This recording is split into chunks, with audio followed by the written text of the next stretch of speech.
tous, aujourd'hui on va parler finition et plus particulièrement des finitions avec huile Rubio. Finition huile Rubio avec pigment, je précise. Vous avez déjà dû sans doute remarquer lorsque vous mettez la finition sur une de vos réalisations, tous les défauts que vous n'avez pas retirés lors du ponçage se mettent à ressortir au moment où vous mettez votre produit de finition.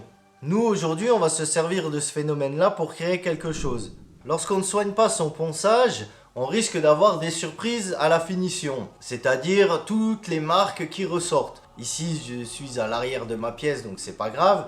Mais du coup, à l'arrière, comme je ne pousse pas le ponçage, lorsque je mets ma finition, on voit plein de traces qui apparaissent. Notre bois paraît terne et moche. A l'inverse, de l'autre côté, alors ici c'est pareil, hein, c'est juste je vous mets les deux pour que vous puissiez comparer. Nous avons un côté qui n'est pas poncé correctement et un côté qui est fini correctement. Le côté qui est fini correctement est beaucoup plus joli, beaucoup plus propre et beaucoup moins terne que le côté qui n'est pas poncé correctement. Mais comment enlève-t-on ces marques ?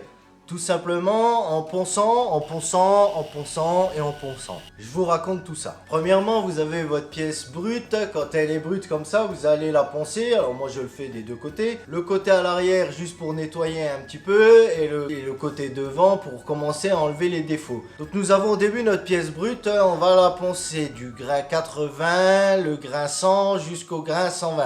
On va s'arrêter au 120 et à partir du 120, on va pouvoir commencer à dessiner dessus. Donc comme d'habitude, une fois que tu as trouvé ton modèle, tu colles avec la colle UU qui marche bien, tu laisses sécher et une fois que tu as séché, tu peux attaquer avec ton scalpel.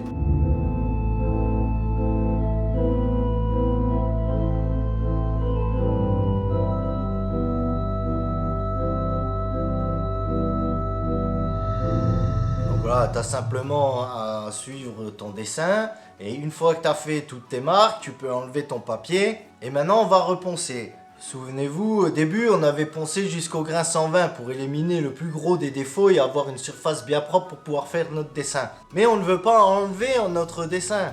Donc c'est pour ça qu'on enlève le plus gros de la matière au départ. Comme ça, une fois qu'on a fini de dessiner, on a juste un petit coup de surfaçage à faire propre pour enlever les petites boursouflures qu'on a créées avec le scalpel et puis pour enlever les petites traces de colle éventuelles ou de papier qui restent sur notre bois. Donc à partir de ce moment-là, tu peux recommencer le ponçage à partir du grain 150 jusqu'au grain 320. Et là, nous arrivons au meilleur moment. Le moment où on va voir, où on va dévoiler notre dessin. On ne le voit pas vraiment tant qu'on n'a pas mis notre produit de finition. Donc ici, c'est le produit Rubio Castelbro, la couleur Castelbro.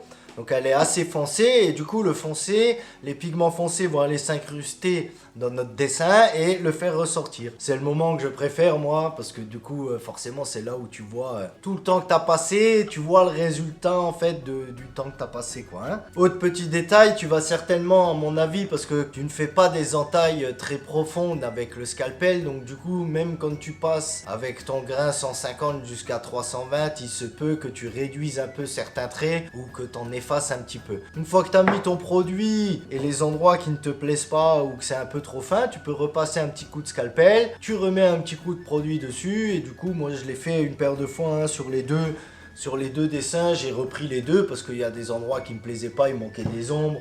Par exemple tout ce coin là ici, le coin avec les mailles aussi, ça manquait un peu donc j'ai dû retoucher après une deuxième fois. Mais du coup tu repasses et puis à chaque fois si c'était pas assez, tu te refais des traits, tu remets un petit coup de produit et puis voilà. À la fin, voilà ce que ça peut donner. C'est la fin de cette vidéo, j'espère que cette petite vidéo sympa t'a plu. Moi j'ai kiffé à faire, j'espère que tu vas kiffer et prendre du plaisir aussi. Je te souhaite une bonne journée, à la prochaine, ciao.